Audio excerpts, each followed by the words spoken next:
on useless weapons. And the other kind of ruin is obliteration, death, destruction on a colossal scale, on an unprecedented scale, something that for which history has no equivalence.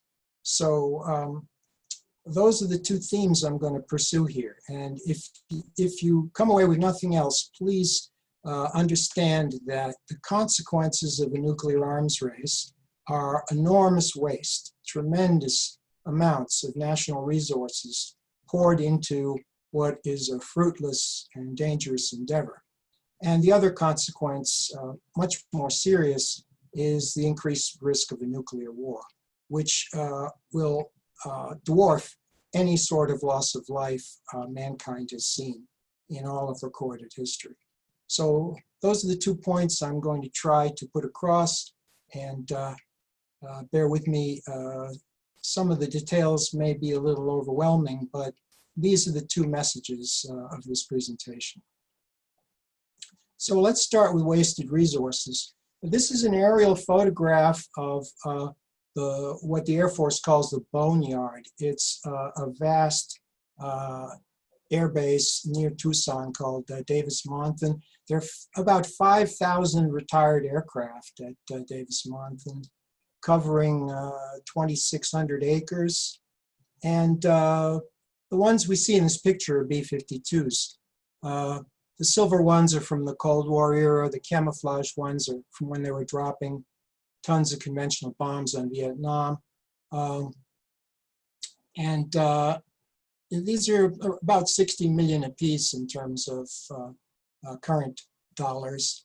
And we built hundreds of them. And there they are out in the desert. The Air Force cannibalizes them for parts to keep the remaining ones flying. And I think this is the most graphic demonstration you can have of the kind of waste that's involved in building these weapons. So let's take a closer look at the B-52.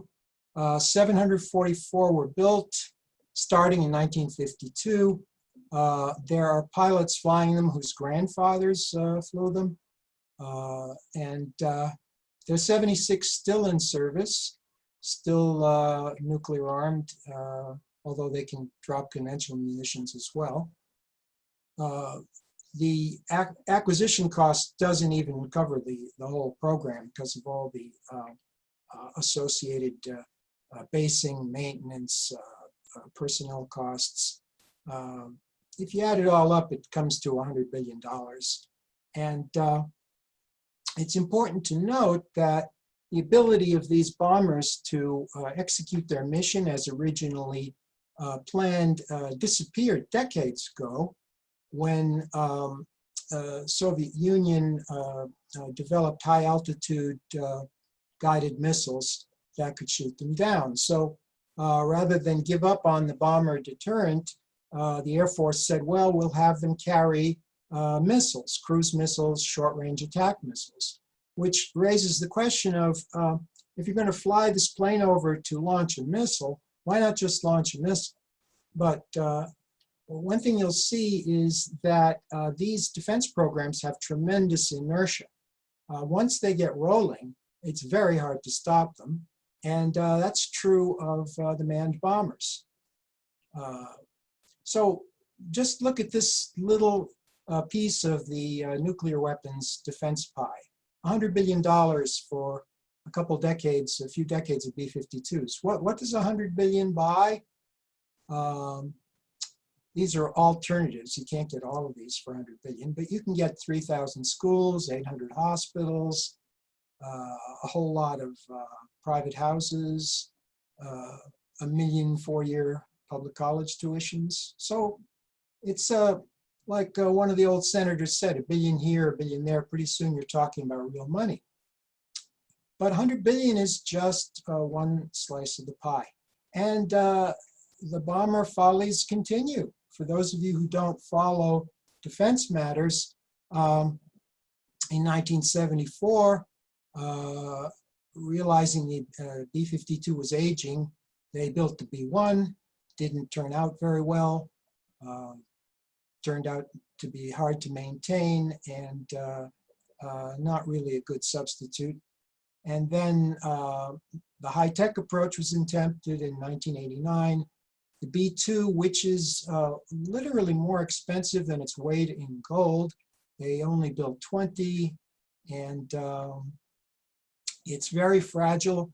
It can only be based in places that have special hangars that can protect its delicate stealth coating. And the Air Force gave up because it became unaffordable. And now it has awarded another contract for another stealth bomber, the B-21, new and improved. Estimated cost of that program will be $90 billion. And I can't resist laughing at that estimate because these estimates are never accurate and are always overrun. You see, once one of these programs gets started, the acquisition partner is over a barrel. If you're part of the military service or the congressional establishment that approved it, announcing the program to be a failure and canceling it makes you look foolish. It makes you look imprudent and a poor decision maker. So when the vendor comes back and says, you know, we're just going to have to kick in another 10% or another $20 billion, and then it'll be even better than we promised, you say yes, because otherwise the embarrassment is unbearable. That's why these aircraft are unkillable once they're launched. And the most that can be done is to trim the number that are acquired. So let's look at the bigger pie. You will see that there's something called a triad. I'll be talking about that more later. It basically means there are 3 different categories of systems for delivering nuclear weapons. The ICBMs here are in green. The manned bombers, which are obsolete, are in blue. And the submarine-launched ballistic missiles, probably the most credible and survivable component, are in deep blue. And just the systems that are approved and on the table are going to cost $500 billion over the next 30 years. And mind you, 2/3 of this pie is questionable, and we could probably cut back the size of the submarine force considerably. So these are vast expenditures and largely pointless. So by way of illustration, what's $1 trillion? If you laid dollar bills end to end from here to the moon, you would only need about 2.5 trillion of them. We have spent roughly 6 trillion on nuclear weapons since 1945. What would that 6 trillion have bought us? We could have sent everyone to college for 50 years. We could have forgiven all student loan debt. We could have fixed all the busted US infrastructure. Could have housed all the homeless for 50 years. So there are definite, people are fond of saying, well, total US expenditures are large, but they're a small fraction of GDP. They're only a few percent of GDP. Well, we have a huge GDP, and this is what we could have had for our money. All right. The nuclear arms race is not something new. In case you're much younger than I am and don't know much about history, you might think, oh, well, this is an emerging threat. We have seen this movie before, starting in with the fall of the Iron Curtain, with the Cold War in the 50s.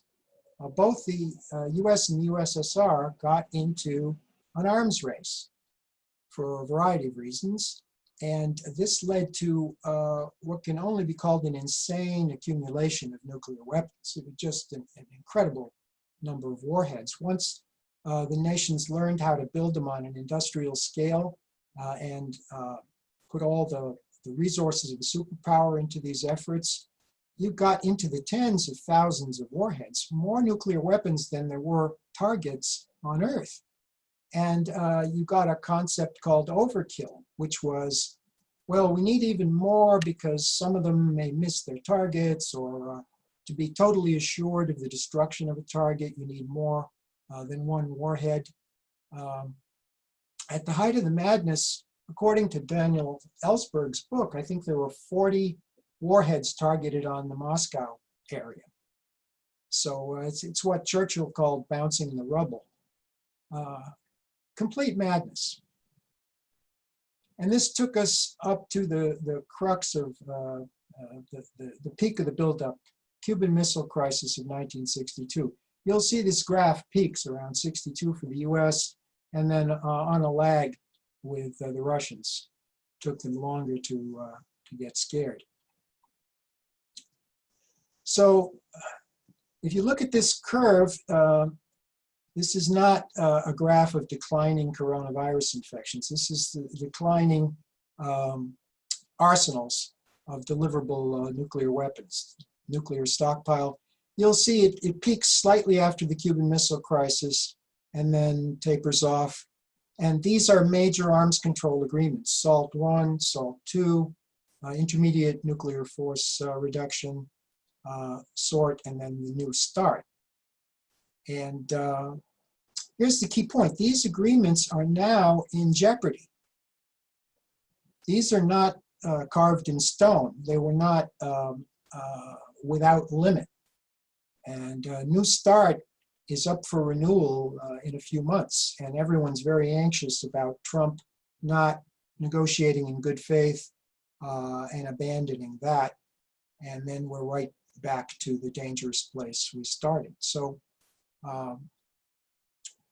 that's really been the trajectory. A huge arms race culminating in the Cuban Missile Crisis, and then sanity, rationality slowly taking hold, and people working down these inventories of deadly weapons too horrible to be used.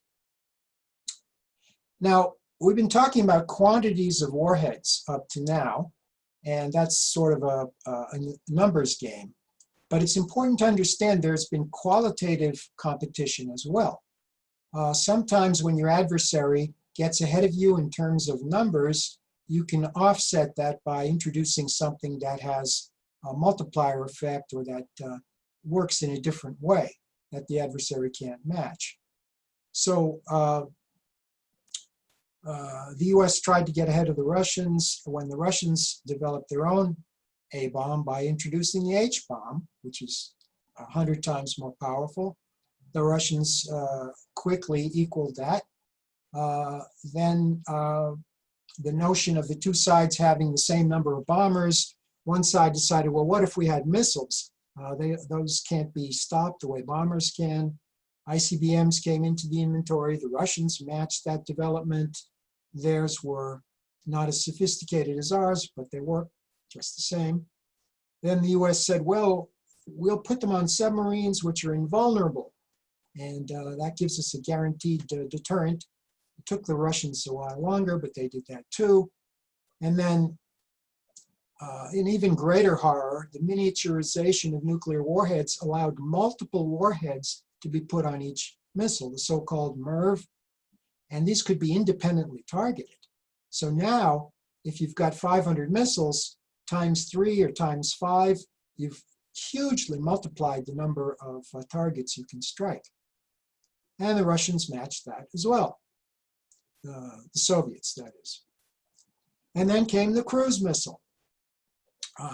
Let's say someone can shoot down an ICBM. The cruise missile comes in low, under the radar. It's cheap. It can attack from many directions. And we got lots of those. And then the Russians matched that. And then came the ABMs, possibly the most destabilizing weapon introduced into the arms race. It's important to understand that no one has actually achieved a reliable anti-ballistic missile system. The US, after pouring billions into this, 30 years later, 20 or 30 years on in the effort, still has about a 50% test intercept success rate. So I wouldn't call that a nuclear shield. Yet just the possibility that an adversary might perfect such a system, and of course these programs are all shrouded in secrecy. So what the players have to do is make the most conservative assumptions. If the Russians don't know what our system actually can do, the prudent course is to assume that they can do more than what is publicly known, and thus to attempt to counter that. And that's exactly what they did. Putin, a few months ago, announced a new generation of missiles, hypersonic missiles, and you know, if our current ABMs have a 50% chance of stopping a conventional ICBM, there's no way in hell they can stop a hypersonic missile because it's 5 times faster and it can maneuver on the way in. And then, if that wasn't enough, a long-range nuclear torpedo carrying an enormous hydrogen bomb that could be detonated off the American coastal cities and utterly devastate them. So the bottom line here is there's no persistent advantage in a qualitative arms race. You can get ahead for a little while. Your adversary will get riled up and throw a lot of money into matching you. And then there's another turn of the screw, and then you have to do something more. So unless you're a defense contractor building this stuff, it's a pretty foolish undertaking. As you can see from the chart, none of these advances held for more than a few years against a determined adversary. And you know, right on cue, the Air Forces obtained funds for our own hypersonic missiles. And who knows if the Navy is going to ask for their own long-range nuclear torpedo. So the madness continues. So let's talk about the Détente and arms limitation treaties, which allowed us to back down from the crisis of the early 60s. It started with the Outer Space Treaty. For a while, it looked as though the nuclear powers were going to put atomic weapons in orbit. There's some technical advantages to that because they can come at you from any direction, and there's a very short warning time, and they're always on station, so to speak. So everyone is terrified of that and banned nuclear weapons in orbit.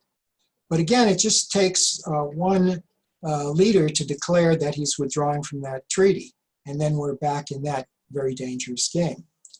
SALT I, 1972, limits the total number of deliverable warheads, and ABM systems, very important.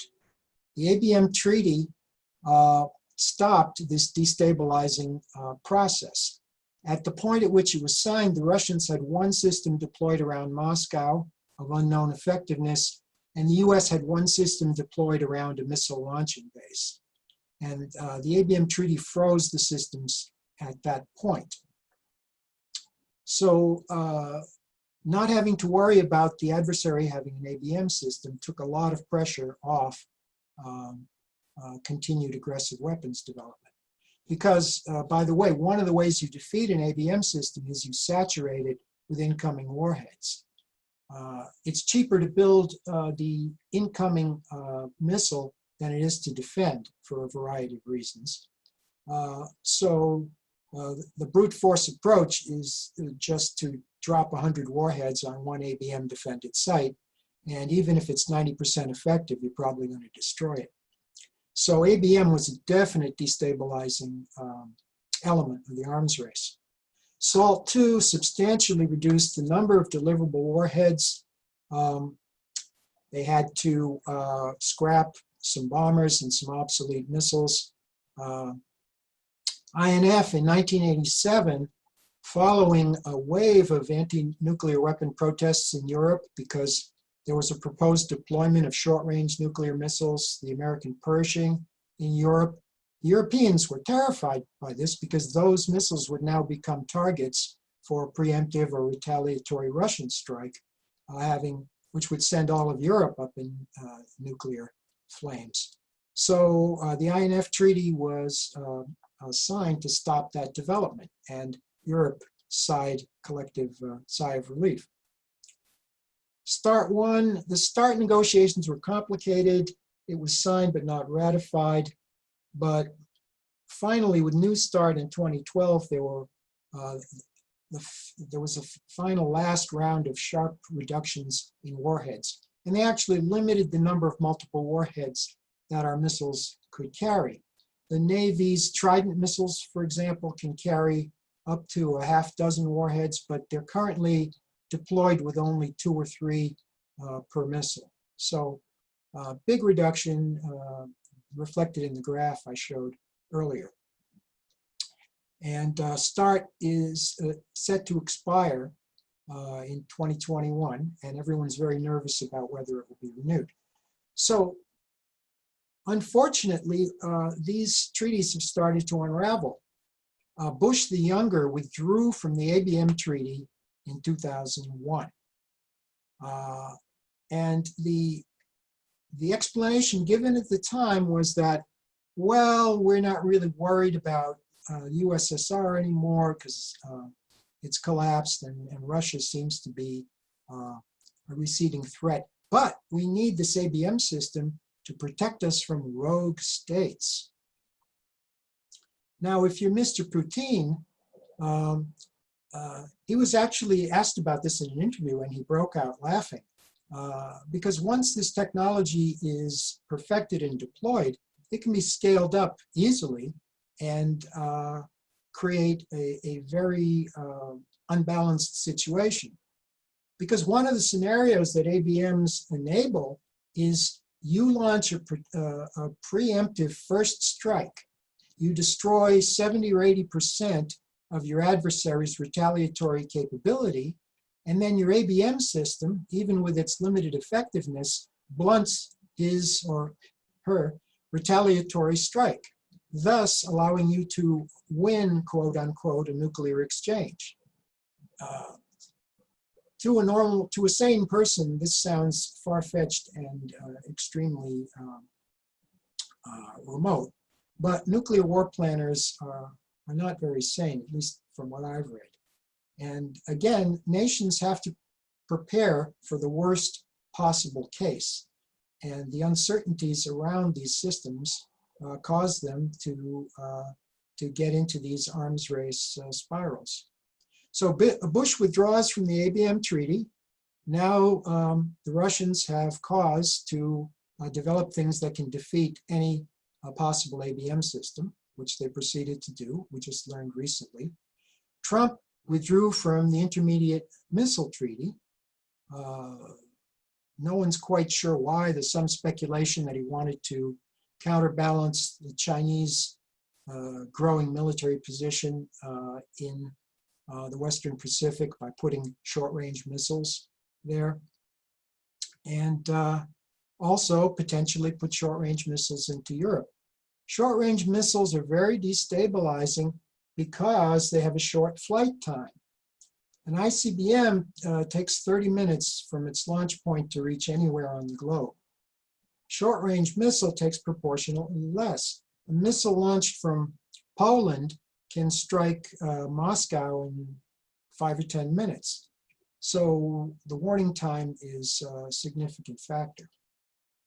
And now the Trump administration is talking about not renewing the START treaty, which was the largest reduction in weapons. The pretext they're using is the Chinese should be brought into the negotiations. Chinese have a deterrent that is dramatically smaller than the Russian and the US deterrent, and they don't see any point in entering arms limitations when their own nuclear arms are already highly limited. They've got something like 250 nuclear missiles versus thousands in the arsenals of the US and the USSR. So we're in a very dangerous time in terms of undoing all of these important treaties. This graphic is very useful in terms of seeing what happens as a result of an uncontrolled arms race. If you look at the size of these deterrents, these are total warheads. They're not deliverable because the treaties have restricted the number that are deployed. However, About a third of them are awaiting decommissioning, where they get disassembled and somehow recycled. Another third are in reserve, and a third are deployable, but still 1,500 active and ready to go in the arsenals of Russia and the United States. But look at all the other nuclear powers. What they've done, and not strictly out of economic necessity, is chosen what's called a minimal credible deterrent. They figured this is enough to guarantee an unacceptable level of damage on a likely adversary. And if you think about it, how many cities in the United States could an American politician afford to have destroyed before his leadership was discredited? Probably no more than a few. So, you know, the Russians and the US are stuck with this enormous arsenal, even in its diminished condition, requires a lot of money to maintain and is very dangerous to have deployed. And as a pragmatic goal, Greens and other peace movements want to have the US come to this same credible, minimum credible deterrent posture, which would be vastly cheaper, as you can imagine. So we are going to resume the arms race. All indications are we are going to do this because it's not just Trump, it's the Congress. Congress had the opportunity to block a lot of the measures I'm going to discuss. And the Democrats, after making some feeble gestures, accomplished nothing. They had some restrictions on low-yield warheads and other destabilizing things. When it went to the conference with the Senate, the Republicans wouldn't budge, and the Democrats folded. They could have threatened to block the defense appropriations bill. Trump's threatened to do it for even more trivial reasons. And that would have been because the Democrats have a majority in the House. They could have stopped these destabilizing programs. But guess what? The defense lobbyists are huge contributors to Democratic congressional campaigns. My own Congressman, Elliot Engel, was just defeated, despite being one of the largest recipients of donations from the military-industrial complex. I was happy to see that. So what are we doing to resume the arms race? Well, we're going to replace all of our ICBMs. There's a sole source contract. That means no bidding. Northrop is the only player that's going to build these 400 ICBMs. You can be sure that'll be late and over budget. There's going to be a new stealth bomber, the B-21. We've authorized the creation of a space force whose purpose is to bring warfare into orbital space. And who knows, maybe beyond. Maybe we'll be fighting over our moon bases. And low-yield warheads, something that's very worrisome. The missile submarines of the Navy now are going to sea with 2 missiles carrying low-yield 5-kiloton warheads. Low-yield is sort of a funny term because 5 kilotons is a third of the yield of the Hiroshima bomb, still enough to kill a lot of people in almost any scenario. Of course, an incoming low-yield warhead looks just the same as a standard incoming warhead. So the impact on whoever's on the receiving end is not guaranteed to be a low-yield result. And these arguments have been made for years, and that's why a lot of low-yield weapons were retired. But the defense industry is tireless in introducing new types of weaponry, and they finally got their way. I've thought a lot about why we've had this resurgence in nuclear arsenals, and part of it is a sort of a halo effect of the 9/11 militarization of the United States. It extended across all aspects of the US military establishment. all of a sudden, every military weapons program got a green light. Attack submarines, you know, the Taliban didn't have any submarines that we needed to destroy. Stealth fighters, the Taliban didn't have any radars for detecting ordinary fighters. But because of this halo effect, everything got a green light. The defense budget was just, became a Christmas tree with everything they wanted for hanging on it. And the momentum of that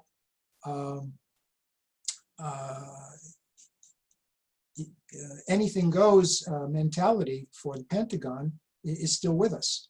And I think that's one of the most powerful explanations for why we're in this perilous condition. And of course, the withdrawal from the treaties. Again, the Congress could have stopped that, did not. Token resistance from the Democratic Party. The Democratic Party, for those of you who haven't heard it, is not the Peace Party. The Democratic Party has been aiding and abetting wars for a long time, and its posture regarding nuclear weapons, as you'll see in a later slide, is indistinguishable from the Republican Party.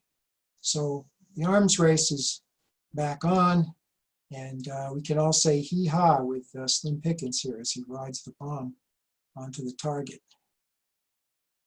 So what ideas support the arms race? I owe Professor Krugman a credit for this notion of zombie ideas. In the realm of economics, he said that there are some ideas that just can't be killed. For example, a nation's budget should be like a family's budget. You can't spend more than you take in. You know, for those who haven't read Keynes or had an economics course, but that idea just won't die. So what are the zombie ideas supporting the arms race? The triad.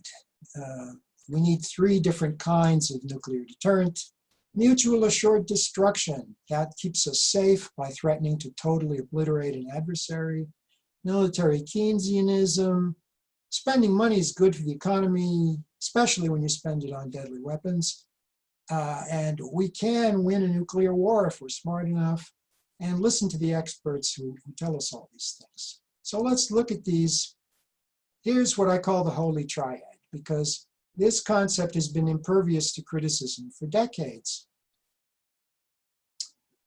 There's an air component, the bombers we looked at earlier. There's a land component. These are missiles in silos. And there's the sea component, which are missiles in invisible submarines cruising the depths of the ocean. Well, these two are not especially effective.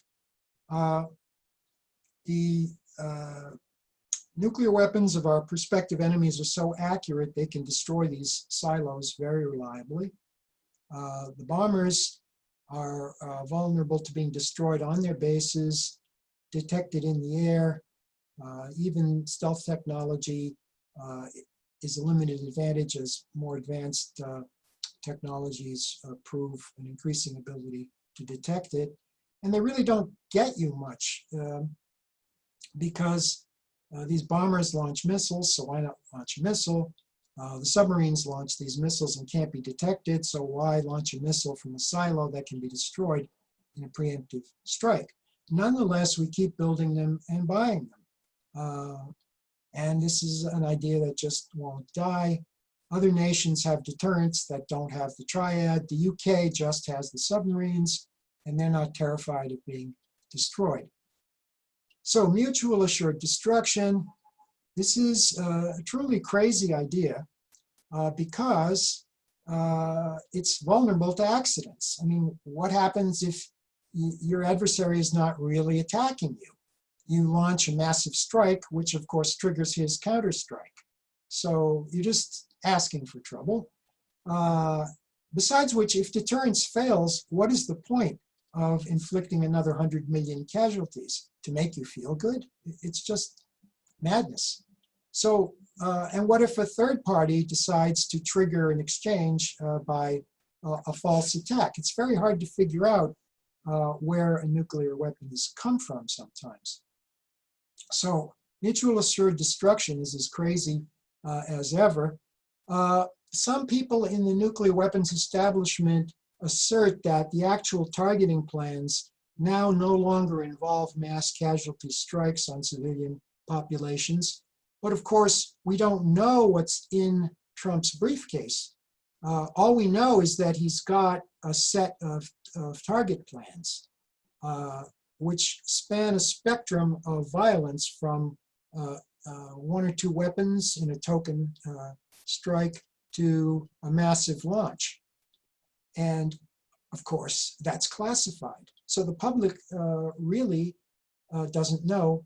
And I think, in all candor, doesn't want to know, because if we knew, then we'd carry the burden of that guilt. The defenders of these reduced strike plans say, well, it's just targeting adversary military facilities. Well, what's a military facility? Command and control is a critical part of an enemy's military force structure. This is where the orders are issued, where information is coordinated. And guess what? A lot of command and control sites are near major cities. Also, if you destroy command and control, who are you going to talk to try and back off the nuclear exchange? Let's say a couple dozen missiles are fired from each side. Everyone realizes it's a mistake. We want to stop the escalation from resulting in an even more horrific outcome. Who are you going to call? If your decapitation strike, your command and control strike has been effective, you've destroyed all those command bunkers. The enemy now has this fragmented, anarchic situation where there are multiple people claiming they're in control of the remaining forces. It's a nightmare scenario. So MAD is another terrible notion. And of course, winning a nuclear war. What exactly does that mean? Well, it depends on who's got his scorecard. You know, what's acceptable damage? This is a picture of one of the few surviving structures in Hiroshima. The Hiroshima bomb was 15 kilotons. The average modern deliverable warhead is about 400 kilotons. When people look at these pictures, they have no idea what the power of current nuclear weapons is. They're looking at the effects of primitive nuclear weapons. So who can dimension what acceptable damage is? You know, 10 American cities destroyed, 20, 50 million dead, 100 million dead. If we lose 100 million people and the Russians lose 150, are we the victors? No one's even thought about the psychological consequences. You know, there are generations of Germans still carrying the guilt of the Holocaust. What will our descendants feel if we have 100 million or 200 million dead attributable to our nuclear weapons victory? And then, most terrifying of all, the prospect of a nuclear winter. About a decade ago, people began speculating on the possibility of enough soot ejected into the stratosphere by nuclear explosions to change the Earth's climate. This is not the kind of climate change we've been talking about in terms of warming. This is the reverse. With enough burning cities, you get debris in the stratosphere that stays there for 5 or 10 years, creating crop failures.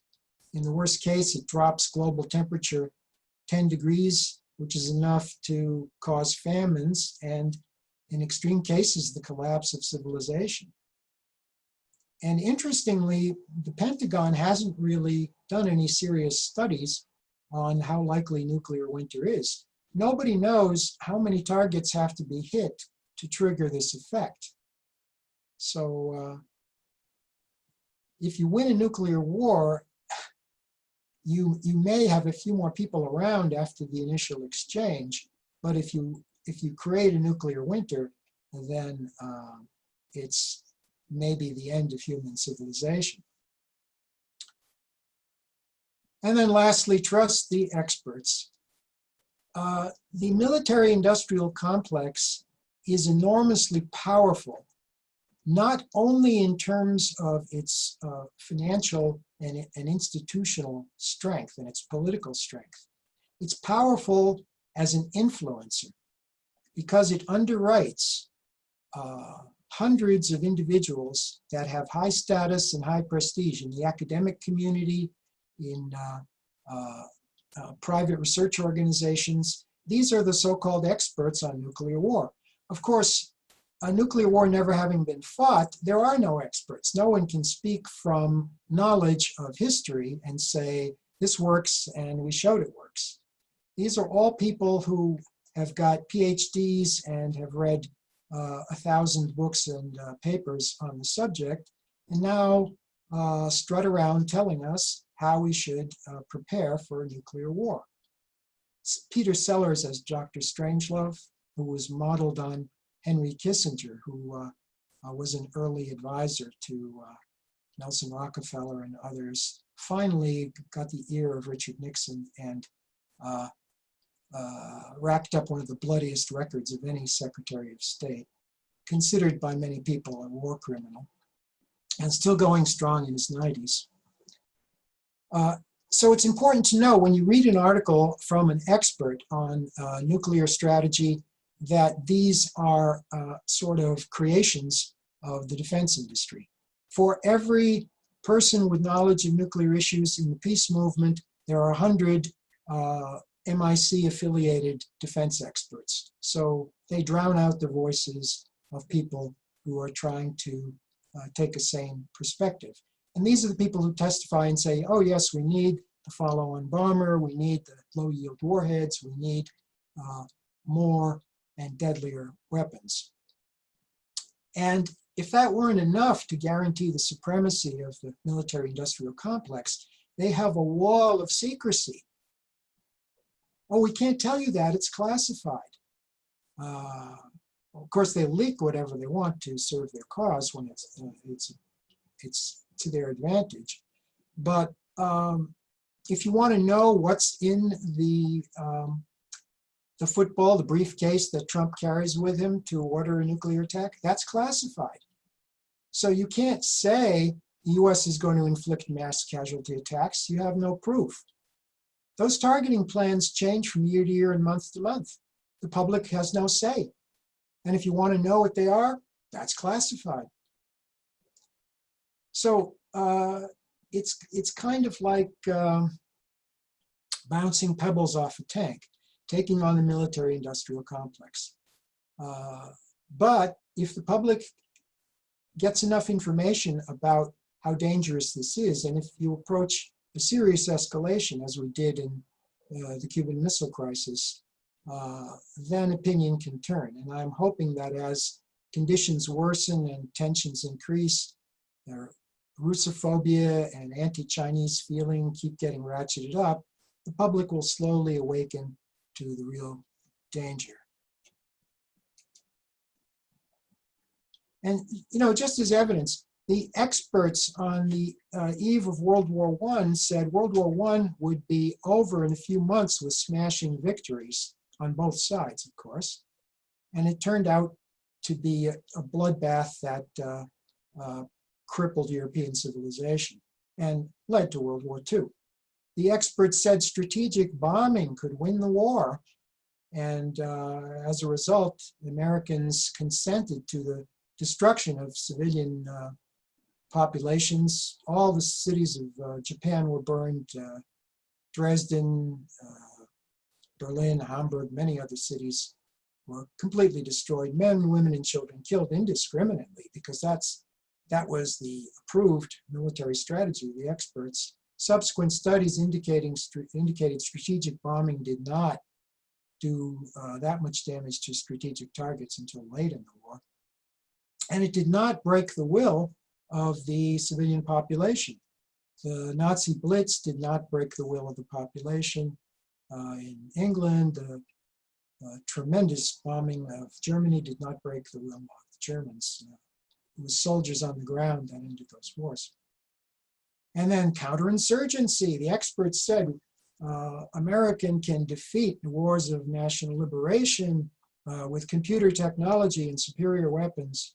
And then we saw Vietnam and more recently counterinsurgency in Iraq and Afghanistan. How about that? And of course, the USSR, which was this gigantic, menacing, monstrous adversary that would be confronting us forever, one day just falls apart.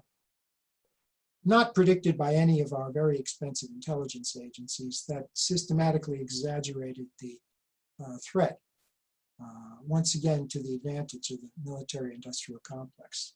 So much for the experts. And one of the things they trade in is the power of gaps.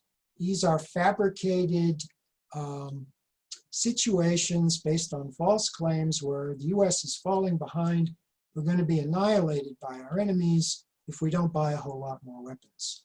The bomber gap, false claim, ICBM gap, false claim, the ABM gap. I mean, these were all leaked, unsubstantiated, exaggerated claims. My recent favorite, the tactical nuke gap, a whole theory was minted saying that the Russians will attack with tactical nukes, low-yield weapons, knowing that we don't have any to match, and we'll be afraid to escalate, and they'll win. Never mind the fact that US doctrine has always been based on escalation. The whole NATO doctrine was we would respond to a conventional attack in Europe with nuclear weapons. I mean, we were ready to escalate from the get-go. But that's just logic brought to bear. And now, of course, we have our hypersonic missile gap. Now, I've patiently explained this to people a number of times, and I'll do it once again. The existing ICBMs cannot be stopped by America's rudimentary missile defenses. So when we say we need something to stop hypersonic missiles, there's no logic to that requirement. But again, logic is not very conspicuous in these discussions. The intelligence is manipulated. CIA has consistently exaggerated the capabilities of our adversaries. And even when the intelligence is insufficient, you'll have independent groups that are popped up. There was an outfit in the Reagan administration called Team B, a bunch of political hacks assembled to testify about secret Russian superweapons. They supposedly had a submarine with an undetectable drive. Pure nonsense pulled out of thin air just to justify more weapons. And the media helps because they like these stories. They like stories that keep people excited. The sky is falling, the Russians are coming, et cetera, et cetera. So that's the propaganda element of weapons gaps. Military Keynesianism. Well, you hear this from people who love weapons. It's not that we love weapons, we just think it's good for the economy. Well, common sense would tell you that if you build a school, you can educate children and help the economy for a long time. If you buy a tractor, you can plow a field and grow crops to feed people. If you build a B-52, it never gets used and you throw it away. It has no intrinsic productive value. So economists have made charts like this one that show for every $1 billion, your payback in terms of economic benefit does not favor the military expenditure. You're better off just giving the money to people as tax cuts or putting it into energy, healthcare, or education. So military Keynesianism is a zombie idea. It will not die. And now you know how to refute it. So putting together this presentation, I was trying to come up with some kind of metaphor people could grasp easily. I don't know how many of you played this Jenga puzzle game. You make a tower of these wooden bricks, and then the players take turns carefully pulling out a brick with the goal of preserving the tower. And the loser is the one whose brick causes, the removal of his brick causes the tower to collapse. And this is what we're doing as we reintroduce these risk factors in nuclear strategic politics. When we introduce low-yield nukes, we're pulling a brick out of the Jenga tower. When we revoke a treaty, we're pulling another brick out of the Jenga tower. And people typically use the defense of, well, this is just one initiative. What are you so worried about? So what? We have a few low-yield nukes deployed. Nothing's going to happen. It's not the individual item. It's that the risk is compounding as you continue to take destabilizing steps. And the notion that, well, nothing has happened so far is profoundly foolish. So keep this model in mind. And that's why I address all of these individual issues as contributing to a cumulative danger that is quite serious. There have been many close calls. People read about one and then they forget about it. But I've laid out a dozen here, each of which was potentially serious enough to trigger a nuclear attack. Of course, the '62 Cuban Missile Crisis is the one just about everyone remembers, my age or older. And you can look into these on your own. Typically, it's a false alert in a radar or a computer system. And bear in mind, the decision times get shorter and shorter as these systems become more automated and the flight time of the weapons gets shorter. Hypersonics are 5 times faster than other types of missiles. So there's a phenomenon of people making poorer decisions as the amount of pressure and increases and the amount of time to make the decision decreases. So this is not the direction we want to go in. There was one episode in the Cuban Missile Crisis which is an excellent example of unexpected events upsetting all calculations. There was a Russian submarine in the waters off Cuba that was nuclear armed. It had nuclear warhead torpedoes, one of which could sink a whole flotilla of ships. And the Navy, as part of enforcing the Cuban blockade, had orders to force up Russian submarines if they detected any. And they were using practice depth charges to do that. These weren't fully destructive depth charges, but they made a hell of a noise when they went off. This Russian submarine, B-59, thought it was under attack. It required agreement of 3 senior officers to launch a nuclear torpedo. 2 of them said we should. The third one said, we've got to reestablish communications. The USSR, the Navy was jamming their communications because this could all be a mix-up or a mistake. Fortunately, they didn't launch a nuclear torpedo, which could have touched off a substantial nuclear exchange. So this is the kind of close call people need to be aware of when they say, well, nothing has happened so far. Many experts in this field say it's a miracle we're all still alive because they're familiar with these close calls. And just to bring this up to date, would a missile crisis be possible today? Well, what happens if you put nuclear missiles in an offshore location next to a potential adversary? Trump has already withdrawn from the INF Treaty. That means he can deploy short-range nuclear missiles wherever he wants. And he's going around Pacific nations, Philippines, Australia, maybe even Taiwan, asking them to host short-range missiles aimed at China. So let's say he deploys nuclear missiles in Taiwan. Let's say the Taiwanese government decides that it wants to be independent. It doesn't want to be part of the PRC, and it wants to protect its independence with missiles, just as Fidel Castro wanted to protect his Cuban Revolution with missiles. And the Chinese government says it's intolerable to have nuclear missiles aimed at us right off our shore, just as the US did, Cuban Missile Crisis. And the Chinese government says we're going to blockade Taiwan to prevent missiles from being deployed there. And Russia says the Chinese are in the right here and we will back them.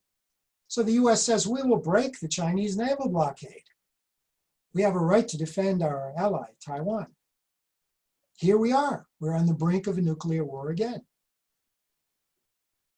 Some people I've described this to say, oh, that's far-fetched. That could never happen. Someone like Trump in office or another right-wing militarist president, how far-fetched is it?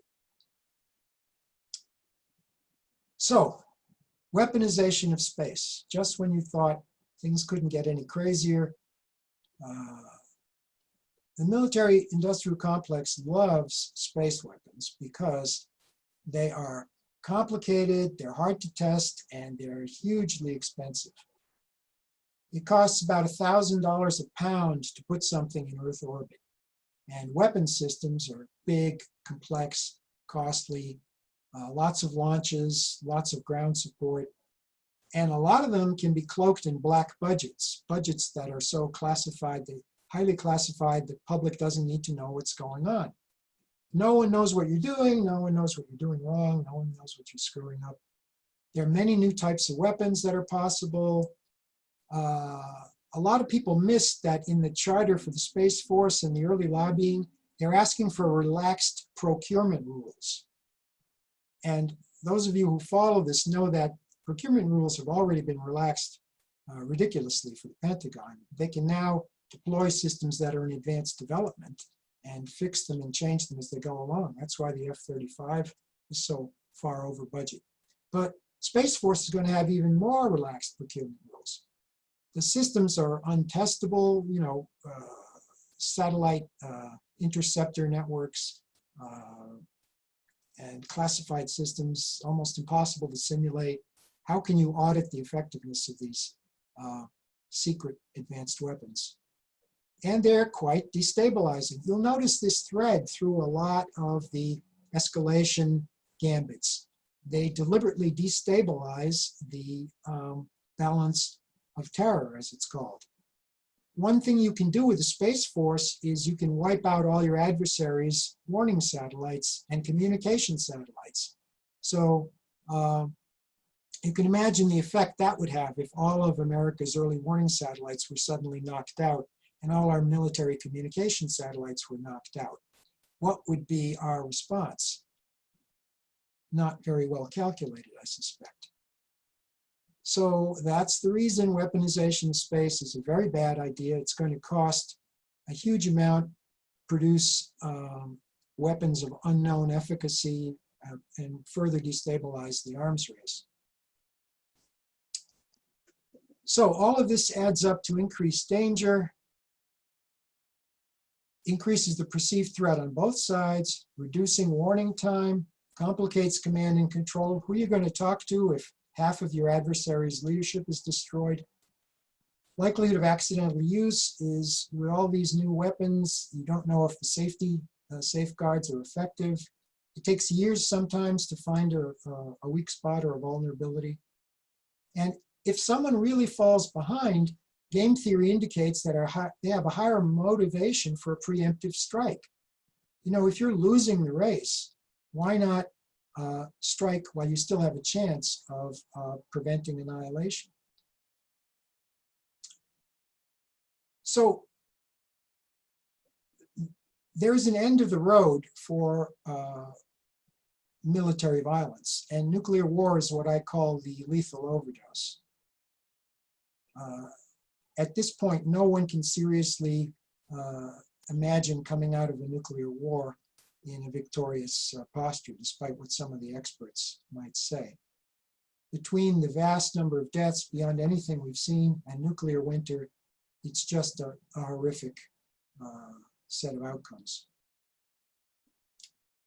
You probably all know roughly what the stats are for what happens in a nuclear strike. A nuclear weapon, modern nuclear weapon that hits a city will kill a quarter of the inhabitants instantly. Another quarter will die horribly from radiation sickness. There will be a collapse of the health and food system. You'll have pandemics. You'll have disorders. So even more people will die. And it doesn't really do much good to say, well, the strikes will just go on military targets, Because if you're downwind, the fallout is extremely deadly. And bear in mind, the warheads we're talking about are 100 times more powerful than the Hiroshima bomb. It's another picture of what was left of Hiroshima. So finally, this is perhaps one of the most extreme manifestations of the arms race. This is the Russian Status 6 torpedo. It's in advanced development. I don't know if they've deployed it yet. A lot of people don't know that there's no upper limit to the power of a thermonuclear bomb. The reason absurdly powerful ones haven't been built is that they're too heavy to deliver by an aircraft or a missile. But the biggest bomb the Russians ever detonated was 50 megatons, which could barely be carried by a plane. But if you have a small submarine like this Status 6 nuclear-powered giant torpedo, you can put a 100 megaton thermonuclear weapon in it, which is enough to completely obliterate a coastal city. It'll generate a tsunami-like wave that will carry radioactive contamination miles inland. So this is perhaps the most horrible nuclear weapon I've ever encountered. And the Russians developed it because they wanted a surefire counter to the ABM system, which doesn't even work to begin with. A missile defense system is not going to stop a doomsday torpedo. So this is something more to put in your nightmares, especially if you live near the coast. According to the Bulletin of the Atomic Scientists, the doomsday clock is closer than it's ever been since the height of the Cold War. Treaties are abrogated, new weapons are being introduced, there's more proliferation, and there's increasing international tension because we've decided to demonize major adversary powers. We can't quite call them enemies yet, so Russia and China are now called adversaries. So we're a half step away from declaring them official mortal foes. Well, for a long time, anti-nuclear activists held up the ultimate goal of eliminating nuclear weapons entirely. And realists said, well, no, if you ban nuclear weapons, you're going to be back to the Somme in 1918. You're going to have horrible mass casualty conventional trench warfare. And we saw some of that in the Iran-Iraq war. But it turns out there may be a silver lining to the advances in conventional weaponry. This is a picture of an Iowa-class battleship, totally obsolete. In World War II, all the decisive naval battles were fought out of gunnery range of battleships.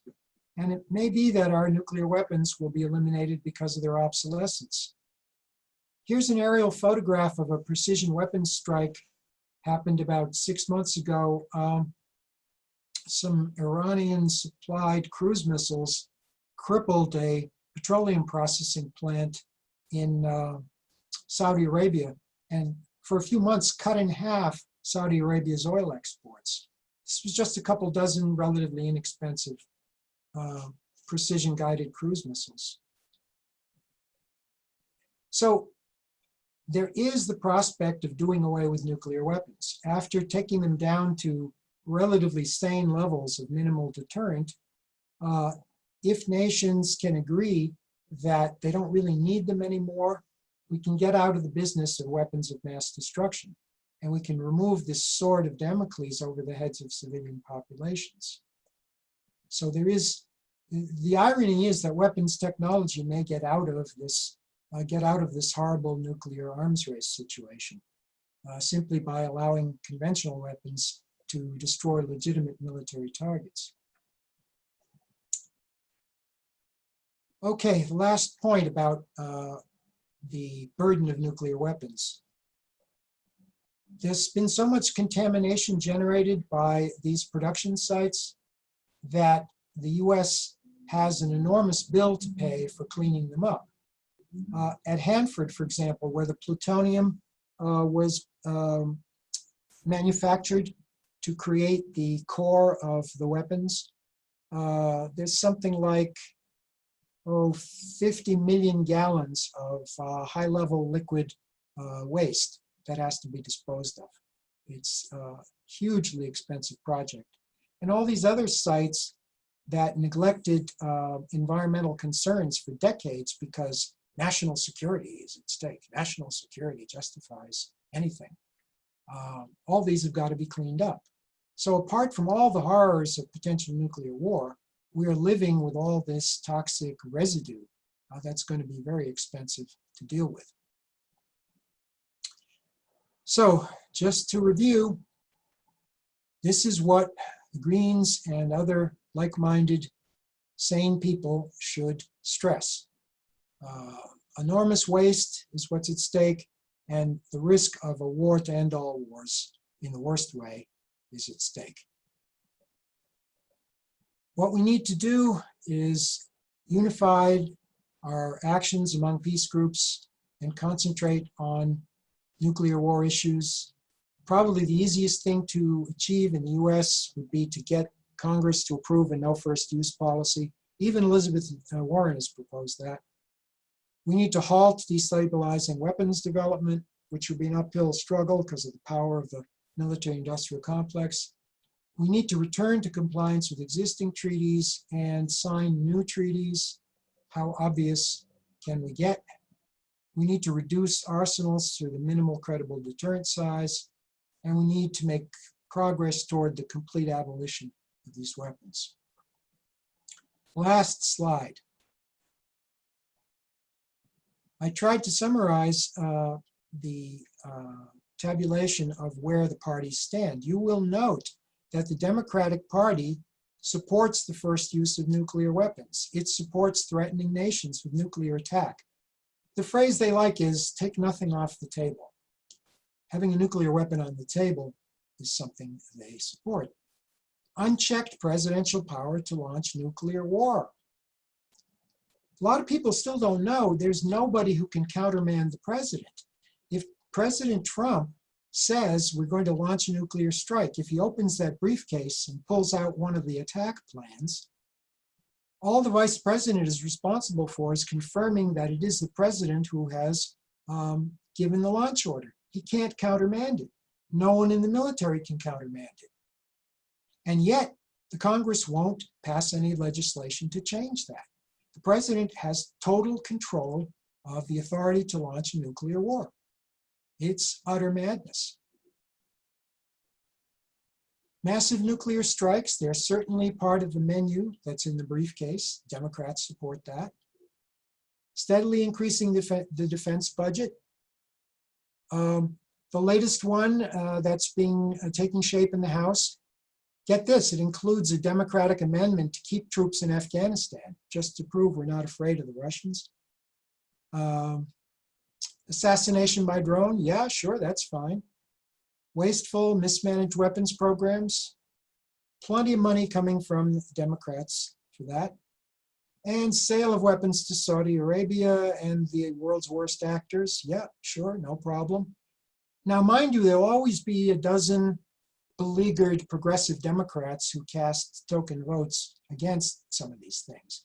But the Democratic Party, rank and file, people who listen to Speaker Pelosi, they are all in lockstep with Republicans in dangerously militaristic programs. And the Greens are no right down this list. So that's why I say this issue is very important to the Greens, because it clearly and sharply distinguishes us from the two major parties in the United States. And with that, I think I may have run over a bit, but if Ryan can give me questions from the chat, I'd be happy to answer them. Sure, we have just a couple minutes left before there's supposed to be a 15-minute break before the next panel. So we might have time for one or two questions, just going through the chat. One question is, can nuclear warheads or technology be transformed into something positive, or do we need to find a way to safely destroy them forever? It's a tricky question because in theory, the warhead material, the cores, can be reprocessed as nuclear fuel. but they only work in breeder reactors, which create even more bomb-grade material. So the thing is, once you have bomb-grade fuel, it can be stolen and fashioned into a nuclear weapon. So these breeder reactors, which were once considered a great idea because they produce more fuel than they consume, turned out to be destabilizing because of the risk of the bomb-grade material. So although you can recycle it as nuclear fuel, the fuel that it results is dangerous because it can already be used for weapons again. So no, there's really no good way to deal with it. Another question, is it possible for a Green Party president to dissolve the military-industrial complex using executive power and replace it with the humane defense system, I guess, as opposed to going through Congress for that sort of thing? Well, you know, if you can create a space force, you can dissolve the Marine Corps or the Air Force, or, you know, one scenario is you disband the Army, Navy, and Air Force and you let the Marines do modest peacekeeping missions. There is a lot of latitude if the president and the Congress agree.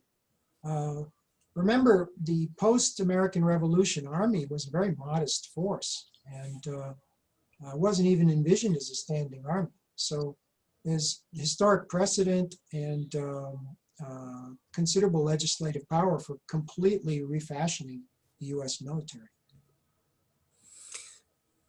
I guess one final question. What's the good news? Is there a positive trend you've seen recently that might be worth bringing up? Well, speaking locally, we're starting to get new members of the Greens and even of our GPACS committee who are coming from the ranks of disaffected Democrats. And these are people with substantial credentials who have simply given up on the Democratic Party. I've always viewed the American Greens as lagging the European Greens on a 10 or 20 year shift basis. So just as the Greens are coming into significant power in a number of parliaments in Europe, I expect a continuing shift of well-educated and effective people into the Green Party to eventually translate into a stronger political voice for peace in the United States. At the same time, I expect growing awareness of nuclear danger as we ramp up another Cold War to have the same effect as it did at the peak of the Cuban Missile Crisis. The danger isn't that we deliberately go into nuclear exchange, it's that we stumble into one before the public gets scared enough to stop it. In '62, everyone got scared enough. JFK gave a well-known speech at American University immediately after the crisis, and he used the word peace about 20 times. He was traumatized by how close that came.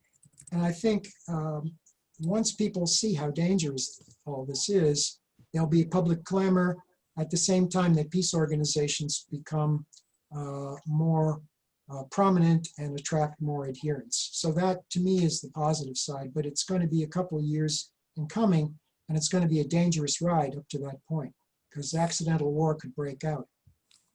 All right, well, thank you very much. It was an excellent presentation. The chat, everyone in the chat seems to agree. Thank you so much for coming and talking to us today. And for everyone who's joined in, who's been listening, we're gonna, this room is gonna stay open for the next panelist to come in as well. So thank you very much. All right, thank you for the opportunity, and thank you all for joining me.